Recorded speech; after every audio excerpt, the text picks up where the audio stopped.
Olá, queridos amigos, irmãos. É uma alegria para mim estar dando continuidade a esse estudo que nós estamos fazendo sobre o final dos tempos. E hoje eu gostaria de falar sobre o dia do arrebatamento. Nós já conversamos sobre isso, mas o que nós vamos levar? O que nós vamos apresentar diante do Senhor? Nós precisamos apresentar diante do Senhor alguma coisa? Nós vamos assim de mãos vazias, ou nesse dia nós vamos ter que levar alguma bagagem, alguma coisa que nós acumulamos aqui na terra, né? A gente diz que tudo que nós acumulamos aqui na terra vai ficar, né? Nada vai levar. Mas será que existe alguma coisa em que Deus está assim com expectativa do seu povo para nesse encontro com Jesus nós levarmos e ser assim, vamos admitir alguma coisa que nos ligue mais com Ele, alguma coisa que permita uma comunhão e um relacionamento com os que forem arrebatados, que forem subir, e com o próprio Jesus, né? O noivo com a noiva. Então tem alguns versículos aqui, não é nosso objetivo falar sobre arrebatamento, mas só lembrar, né, que em Mateus 24:30 fala sobre a segunda vinda de Jesus. Então aparecerá no céu o sinal do Filho do Homem.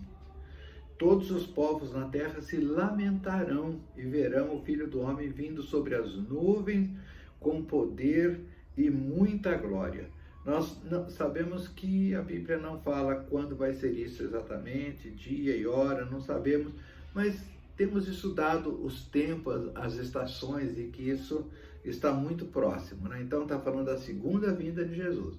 E veja o que vai acontecer também no verso 31, o verso seguinte, Mateus 24:31. E ele enviará os seus anjos com grande clamor de trombeta, os quais reunirão os seus escolhidos dos quatro ventos, de uma a outra extremidade dos céus. Então aqui nós entendemos que é o arrebatamento acontecendo, quer dizer, a união da noiva com o noivo, não é? A igreja, aqueles que são lavados pelo sangue de Jesus, né? E eu creio também no Velho Testamento, os judeus principalmente, aqueles que criam que o Messias um dia seria enviado, né? Porque foi prometido pelos profetas, vão fazer parte desse dia, né? Deus sabe, não somos nós que vamos aqui julgar quem vai fazer parte ou não, né? Então, é uma reunião do povo de Deus com Jesus, a união da noiva com o noivo. A gente chama de rapto, né? A igreja é raptada para os ares, levada para os ares, né? Então a gente sabe que nesse dia os mortos que partiram no Senhor vão ser ressuscitados, né? E eles já estão em espírito, em alma com Jesus. Os que estão vivos serão transformados num corpo glorificado nesse dia, né? E unirão todos os que partiram antes e os vivos de hoje, os salvos, os que têm o nome no livro da vida. Então tem um versículo que simplifica tudo isso que nós falamos, que está em 1 Tessalonicenses, capítulo 4, verso 17. Ele diz assim, o apóstolo Paulo: nós os vivos, os que ficarmos nesse dia, né, na segunda vinda de Jesus, e olha que isso pode acontecer muito com a gente, porque está muito próximo, né?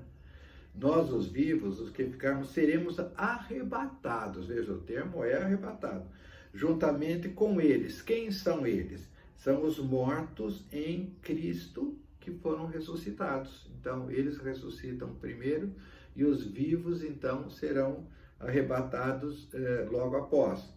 E nós seremos arrebatados aonde? Entre as nuvens, para o encontro com o Senhor nos ares. Assim estaremos com o Senhor para sempre. Então é o encontro definitivo. A partir daí, nós estaremos para sempre com Ele, né? Agora, Então, o que vamos levar nesse dia, né? A gente sabe que nós somos salvos pela graça, através da fé. A graça é um favor imerecido. É Deus, Jesus, que fez a obra por nós. Ele que pagou os nossos pecados. Então, nós não precisamos pagar mais. Então, nós somos salvos pela graça, né? Através da fé. E a fé vem de Deus, nem nós geramos essa fé. Então, tudo é de graça, né? Por isso que a obra de Jesus é tremenda, por isso que todo joelho se dobrará e toda língua confessará que Jesus Cristo é o Senhor. Então, nós somos salvos através da fé, que é um dom de Deus, não é pelas obras, para que ninguém se glorifique, né? Para que não haja uma glória pessoal, glória toda, 100% de Jesus, né? Mas tem mais alguma coisa que nós precisamos levar? O apóstolo Paulo diz em 1 Coríntios 13, que é um capítulo maravilhoso. Ele fala sobre o amor, né? Talvez um dos capítulos mais pregados nas igrejas hoje, né? Então diz assim: agora, pois, permanecem a fé, a esperança e o amor. Esses três, mas o maior deste é o amor. Então, Paulo está dizendo, sem fé, nós não somos salvos, né? Sem esperança também não seremos arrebatados, porque nós não cremos naquilo, como é que nós vamos ser arrebatados, né? Mas ele diz que esses dois itens, esses dois elementos, a fé e a esperança, é menor que o amor, porque o amor permanece. A palavra de Deus fala em várias passagens que o amor permanece, que o amor nunca acaba, o amor nunca falha. Grava isso. Quando nós amamos, quando nós vivemos no amor, o amor não falha, não tem erro, não tem falha. É tremendo isso, né? Então, existem 66 livros no Novo Testamento. Todos eles falam do amor. Você não vai encontrar um livro do Novo Testamento que não fale do amor, tá? Porque ele é a essência da nova aliança, né? O amor do Pai manifestado em Jesus Cristo, né? E Jesus, no momento em que ele está anunciando para os seus discípulos, eu vou estar um pouquinho com vocês, agora eu vou embora, eu vou partir. Mas nesse momento, ele deixou algumas instruções, as últimas instruções de Jesus. Isso está do capítulo 13 de João até o capítulo 17 de João, do Evangelho de João, tá? Então, ele diz no verso 34 do capítulo 13, um novo mandamento vos dou, que vos ameis uns aos outros, assim como eu vos tenho amado, eu tenho dado a vida por vocês. Ame assim aos outros, uns aos outros. E no versículo seguinte, verso 35, ele diz: nisso vocês serão conhecidos como os meus discípulos, se vos amardes uns aos outros. Então, essa é a marca do cristão, o amor, né? Então, Jesus está dizendo que na velha aliança havia os 10 mandamentos, né? Agora tem um novo mandamento. Não é que aqueles mandamentos não existem, eles existem, né? Mas se você ama, você está cumprindo aqueles 10 mandamentos. Não matarás, não adulterarás, não furtarás, né? Não dará falso testemunho, honrará pai e mãe. Quem ama está cumprindo. Então Jesus disse, isso basta, né? É o suficiente, o amor, né? Agora, quem mais fala do amor? É João. E João, além do evangelho que ele escreveu, né, o quarto evangelho, ele também tem 3 cartas e o Apocalipse, que foi escrito por João.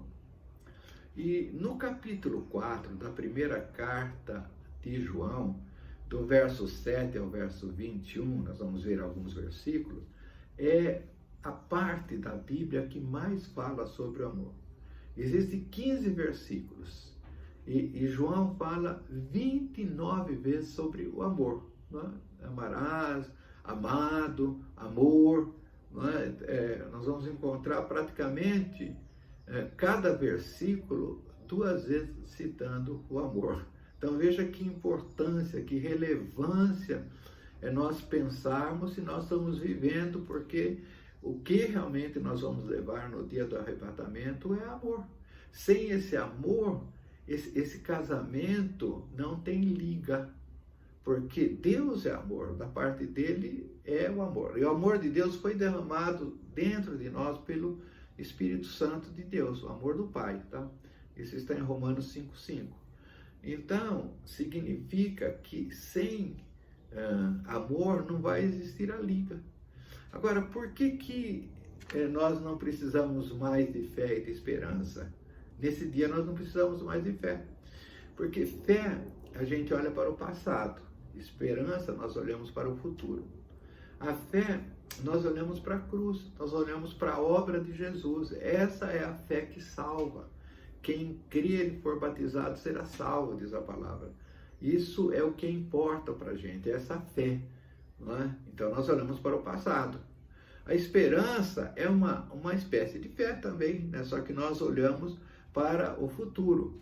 Então nós olhamos para fatos que não se veem, ainda não aconteceram. Então veja, no dia do arrebatamento nós vamos estar com Jesus. Aí não precisamos ter mais fé, né? Porque já estamos com ele. A fé é uma coisa que você não vê ainda, né? Esperança é uma coisa que você não vê. Aí a esperança é esperar Jesus, é a segunda vinda de Jesus, a volta de Jesus, a promessa. Eu vou para o Pai, mas voltarei, ele disse, né? Estarei convosco para sempre. Então essa é a nossa esperança, a esperança da ressurreição, para estar com ele, com o corpo glorificado, né? Então nesse dia nós já vamos estar com ele. Então a fé e a esperança perdem sua validade, terminou o prazo de validade delas, né? Elas já foram executadas, elas aconteceram. O que nós vimos no passado aconteceu e o que nós esperávamos no futuro aconteceu. Mas o amor não, o amor permanece. Então vamos pegar alguns versículos para vocês verem, né, rapidamente, no verso 7, primeira carta de João, verso 7. Amados, já começa, uma vez.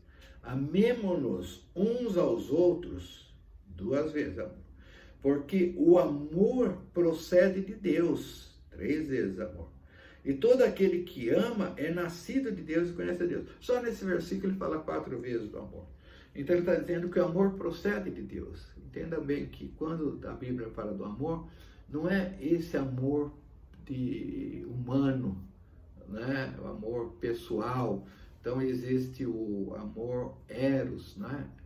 Que vem a palavra erótica, de amar fisicamente, vem o amor fileus, né, que é amar irmãos, amar família, amar pessoas, né? Mas aqui está falando desse amor ágape, né, que é o amor de Deus, o amor de dar a vida.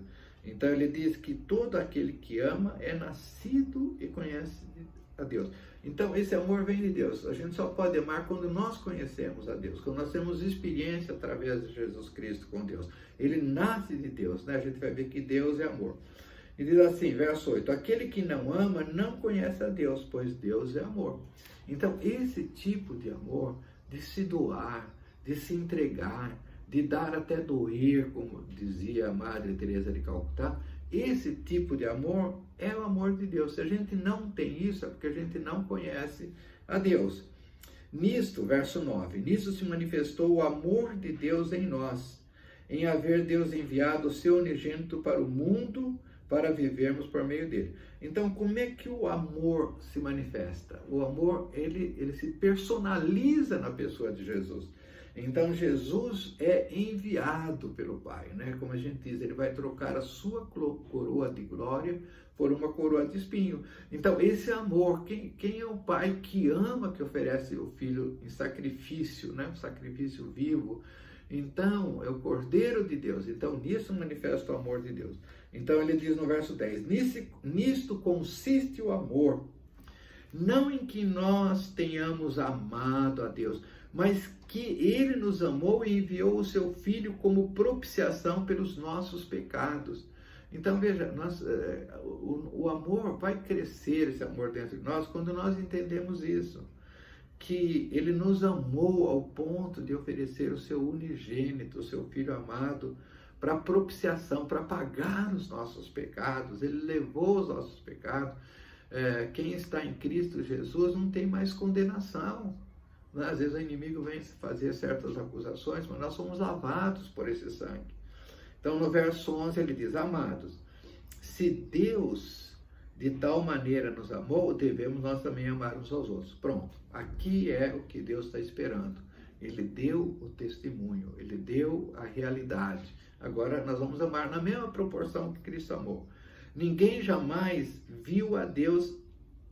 Se amarmos uns aos outros, Deus permanece em nós, e o seu amor é em nós aperfeiçoado. Então veja, o link, o vínculo que eu tenho com Deus é o amor. Então, se amarmos uns aos outros, Deus permanece em nós, né?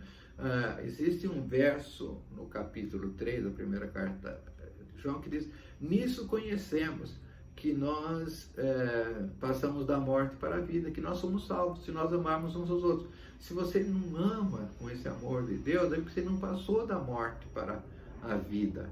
Né? Então, quando não existe perdão, quando não existe a prática, a vida desse amor, significa que nós não somos salvos, porque os salvos, os lavados pelo sangue de Jesus, perdoa porque conhece o grande perdão que foi recebido, essa propiciação, porque Ele nos amou primeiro, não fomos nós que buscamos Jesus, Ele nos buscou, mas de uma maneira muito crucial, né? Porque morrer na cruz, o sofrimento, a paixão de Cristo, né?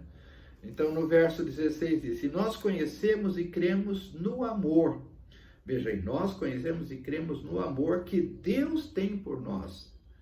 Deus é amor, e aquele que permanece no amor, permanece em Deus, e Deus nele. Veja, gratidão nós temos, porque Deus é amor todos os dias, não importa as coisas que estão acontecendo. E quando nós amamos, nós permanecemos em Deus, né? Em Cristo Jesus. Então, o permanecer em Deus é pelo amor. Então, para a gente, nós temos que levar isso para o céu, senão nós não vamos permanecer em Deus. É como se nós estivéssemos acumulando isso aqui na terra, né?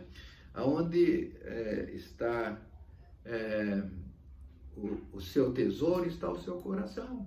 Aonde está o seu tesouro? Se estiver nos bens materiais, essas coisas, mas se tiver no amor, fazer o bem, amar as pessoas nesses tempos difíceis, né? Meu Deus, é isso que Deus está esperando da igreja. Nisto, verso 17, nisto é em nós aperfeiçoado o amor. Veja como é aperfeiçoado. Para que no dia do juízo mantenhamos confiança, pois segundo Ele também nós somos desse mundo. Lembra, a gente falou sobre o juízo final, que a igreja, os de Cristo, os que têm o nome dele para a vida, não vão passar por esse juízo final. Então, quando nós amamos, nós temos essa certeza, porque a gente experimenta o amor de Deus. Então, esse amor não vai permitir que nós passemos pelo juízo final, não é? No verso 18, no amor não existe medo, antes o perfeito amor lança fora o medo. Ora, o medo produz tormento, logo aquele que teme não é aperfeiçoado no amor. Aqui está falando da confiança que nós temos em Deus. Deus, no seu amor, como Pai, Ele não vai nos desamparar. Então, nós não precisamos ter medo, né? Outra vez a gente está falando sobre os mártires, falando, nossa, como é que eles deram a vida, né? Mas Deus o fortaleceu naquele momento. Deus estava com ele, né? Uma coisa assim extraordinária, mas só com o poder sobrenatural de Deus. E nós amamos porque Ele nos amou primeiro. Nunca esqueça isso não tenha isso. Você não gerou, você não gera um amor. Ele vem de Deus, Ele nos amou primeiro. E se alguém disser, amo a Deus e odiar o seu irmão, é mentiroso, pois aquele que não ama o seu irmão, a quem vê, não pode amar a Deus que não vê. Então, às vezes, ele fala, eu amo a Deus, tal, mas aquela pessoa eu não gosto muito, vou desviar dela. Então, você não ama a Deus e você não está permanecendo em Deus. Veja que provas difíceis para a gente, mas necessárias, importantes. Ora, temos da parte dele este mandamento, que aquele que ama a Deus, ame também o seu irmão. Isso é mandamento, é ordem. O amor é uma decisão nossa, não é um sentimento, nós não sentimos, mas nós tomamos a decisão porque Deus amou, porque Ele derramou o seu amor. Então eu vou exercitar isso, eu tomo essa decisão e o amor vai fluindo, e o amor de Deus vai se aperfeiçoando em nós, e nós vamos crescendo. Queridos, Que dias preciosos que nós estamos para amar, né? Ontem nós fomos visitar um casal que perdeu uma filha, e eles estão bastante sozinhos, né? E eles disseram assim, puxa, nós estamos precisando de um abraço. E nós estamos vivendo num período de pandemia, né? Que a gente é do grupo de risco e tal. Ai, mas quando nós chegamos, nada impediu, né? No meio de todo mundo e que estava assim ao lado, abraçamos. Que amor gostoso, né? Isso traz cura. A Bíblia fala sobre amor ardente. O amor ardente cobre multidão de pecados. Você abraça, você ama. Você está cobrindo pecados, não você, mas o Espírito que opera em você, que é o Espírito de Cristo. Creia nisso. Amemo-nos uns aos outros. Que Deus abençoe. Muito obrigado. Que coisa maravilhosa saber que nós vamos com as mãos cheias de amor no dia do arrebatamento. E lá nós vamos viver amando, em primeiro lugar, a Deus Pai, Deus Filho, né? E em segundo lugar, no poder do Espírito Santo, amamos uns aos outros. Lá vai continuar tudo isso quando nós estivermos juntos no dia desse arrebatamento. Tem muitos detalhes, mas vamos ficar por aqui. Que Deus abençoe. Obrigado.